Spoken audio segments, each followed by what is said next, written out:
বন্ধুরা, তোমরা কেমন আছো? আশা করি সবাই ভালো আছো। আমিও ভালো আছি। দেখো, কালকে একাদশী গিয়েছে, আজকে পারণ পূজা টুজা শেষ করেছি।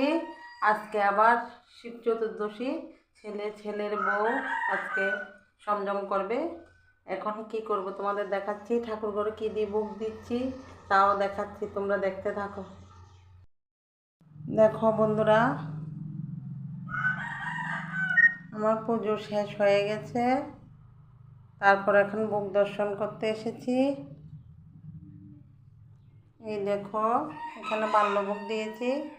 এখন আর কিছু প্রসাদ নেব না, এখন শুধু বাল্যভোগ নিয়ে তারপর দুপুরে আজকে ছেলের বউ শিব চতুর্দশীর একা সংযম করবে। ভুল বলে ফেলেছি, একাদশী সংযম করবে।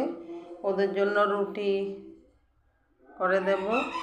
এই দেখো, আমাদের গাছে অনেকগুলো ফুল ফুটে। এখন ফুল থাকলে পুজো দিতে খুবই ভালো লাগে।